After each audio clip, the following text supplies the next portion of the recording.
Hello again. We are back on again. Jeez. What a day! What a day it is, Stefan. We just got some breaking news, and this time it's coming from Scotland. Celtic have sacked Wilfred after just 8 games in charge. The Frenchman who's only who joined Celtic at this after the start of December, after signing a 2.5 year contract, he has now been sacked by Celtic after 8 games on defeats for him as well, including losing the big game in the Old Firm derby against Rangers on Saturday 3-1 as well. So, Stefan, what a day it has been. Not just Manchester United, but Celtic, two big clubs have sacked their head coaches. It's just, 6 losses, 8 matches for Nancy. He signed a 2-year half-year contract. But it's not been good enough. Not been good enough. I mean, I can't say with this one that I'm surprised because the heat the board's been under the last few weeks from the fans has been immense.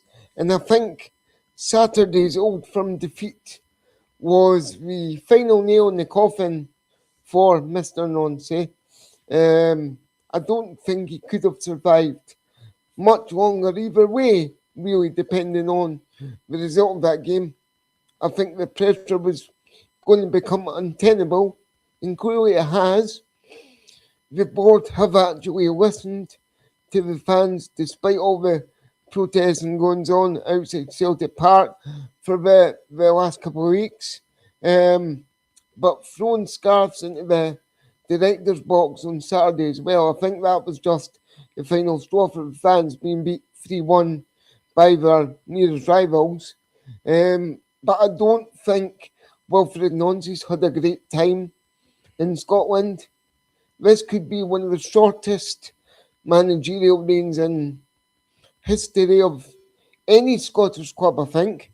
Unless you're an interim coach, of course. But the question remains, who is going to take over at Celtic? Now, I've got a fairly good idea of what could happen in the interim because it's already been spoken about and branded about on the socials, is that Martin and Sean step back into the breach until we find another manager. But surely clubs just can't keep going round and round in these big circles all the time. No, the cat. I'm just to reason also that Celtic also have removed Paul Tisdale from his position as head of football operations as well, who was in the role since October 2024, the former ex-City and Stevenage manager. I'll just bring a club statement from from the club itself, along with Nancy's country's Kwame Ampadu, Jules Yogren, and Maxime Chalia. Adding a further update will be provided for support as soon as it's practical. So it's only been a brief statement. He's only enjoyed five wins in his latest 20 games as a head coach. And like Doug said, Doug's hit it out today, it must be sacking day. I think it is sacking day. January the 5th, 2026 will go down in history as two big clubs sacking their manager, another big club bringing in a potential replacement for the manager that they parted company with. So January the 5th, 2026 will always be remembered as the day Man United got rid of Ruben and the day Celtic got rid of Wilfred. Yeah, absolutely.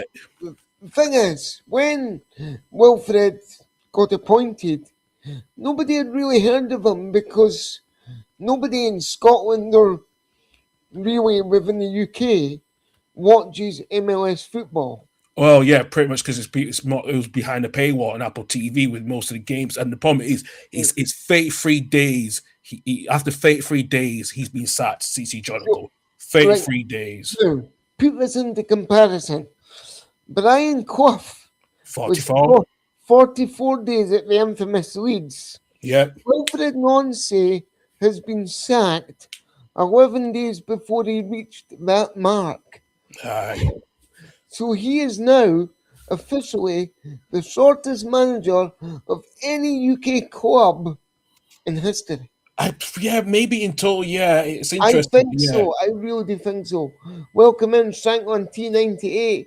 He's just yeah. laughing and applauding.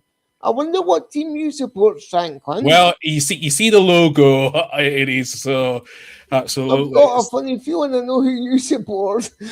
It's just a thing because it's the first time Celtic, under his helm, Celtic lost four games in a row, which happened under Jock Stein, the legendary Jock Stein in Yeah, 1978. in the And they, 70s. Yeah. yeah, and they won back-to-back league matches against Aberdeen and Livingston, but the game to Motherwell on Tuesday and that dismal second half collapse at home to Oh, Rangers. Yeah, but I think one of the nails in his proverbial coffin, so to speak, was the defeat in the old CIS Cup or the Scottish League Cup final to St Mirren at Hampden Park.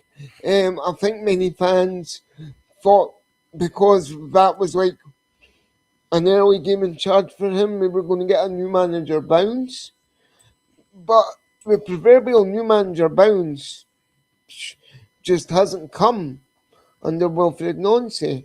And like I said, for me, when he got appointed, I was like, who's that?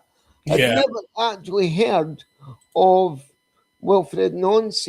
And I think now, with this departure, this sacking, whatever you want to call it from Celtic, it's clear to see who's going to win the league now. it certainly does, and It's clear to me. It's been clear for weeks. it Who's has going to been win clear. the league? Yeah, it's been clear for weeks, and to quite honest, yeah, I think the press conference on Friday just said it all That completely. 7 minute rant, which I've seen clips of, I've still to find the full version. Granted, I've not seen the full outburst, but I've seen clips on the old proverbial Sky Sports News, all the news outlets. And let me tell you guys, it was some rant. Basically, a journalist asked one question, and he took 7 minutes or 7.5 minutes to answer one question. He was ranting because he was feeling frustrated that the fans weren't backing him. And even up until after the game on Saturday, when he was getting interviewed by Sports Scene, he was so deluded that he said that him and the board are united in their cause for Celtic. Yeah, I don't see there was any united in that, and No, not no, in the press conference. I think there was some disillusion how he spoke in his side. It just I just don't think in a way thinking Celtic and Rangers. I think Rangers look like they've kind of learned their mistakes after what happened with Russell Martin, and at least Danny Rowe is getting the team playing despite them yeah, on a beating run. Yeah, they're not going to win the title, but mm, you see, I think that the Celtics have to sack two managers in space of 8 weeks. 8 weeks over 12 weeks, they've had sacked two managers. yeah. That's unprecedented from a club like Celtic, especially what's been going on with the board and the scenes with Peter Lorre leaving. It's Yeah. such a huge mess. It really is. I just wonder now, and thank you for the lovely message, Sanguine, about my Aye.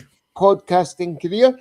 I just wonder how quickly this is going to move. Whether it's going to be like when Brendan Rodgers left and Martin O'Neill and Son came in to take over. I just wonder if we're going to get a bigger statement from the club in the coming hours, i.e., from Dermot Desmond or one of the board. Someone has to come out.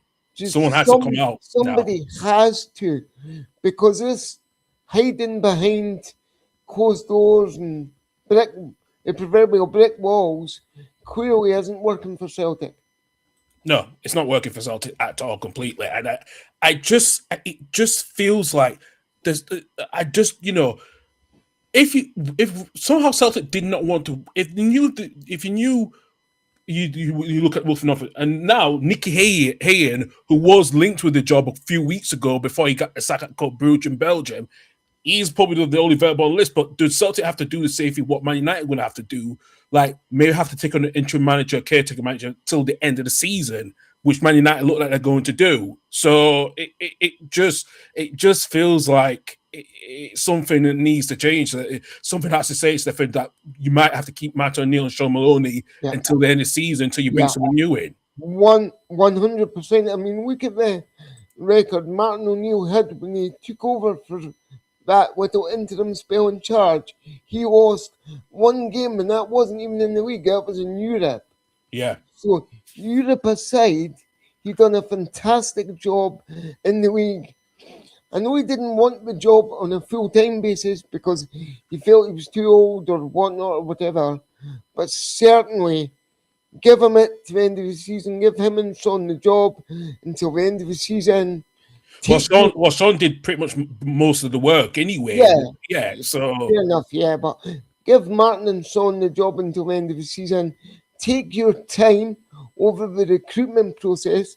Do your due diligence, like Man U's going to have to do, and get the appointment right, please, for the sake of Scottish football. Yeah. Or, in fact, for the sake of UK football, get these appointments right.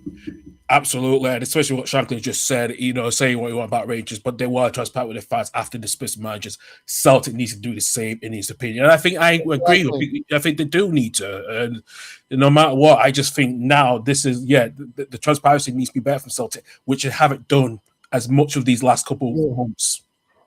And it's worrying when you see one fan standing on a ladder with a megaphone with one of these mics attached to it, and a whole crowd standing around him listening to his every word. That's worrying. It's very worrying at a football club. It's very worrying, Stephanie. You're right, indeed, and we'll leave it on that note. But yeah, if we're back on again, can't believe we're back on again after a few hours ago that we had just not just Manchester United sacking Ruben Amorim. Now we're back with you again to say that Celtic have sacked Wilfred Nancy after it being 8 games in charge. It's only been in job for at least 33 to 36 days, and what a day today in football. And like Doug said, today it must be sacking day as well. And Celtic balls shot at it, and everyone said the protest wouldn't work. And the protest is working because you've realised this. I think the protest is going to carry on until there's transparency between both the board and the fans. I think that's going to be the issue. So yeah, so Stefan, thank you for joining me again. It's another breaking news, and if you guys just heard it, Celtic have sacked Wilfred Nancy after 8 games. You tried 6 defeats under him. Only won 2 games, games, and dismal record. Dismal record at Celtic. Is a dismal record that he's going to have under his belt for the rest of his life completely, and the history of Celtic Football Club as well. So thank you very much for everyone for watching. And was in the hidden announcement. Another day is a second day, but keep an eye on any more news that we have coming up also as well with a lot of content. If it happens, you'll be the first to know as well. So thank you very much for everyone for tuning in as well. We'll see you guys soon as well. Thank you. Bye.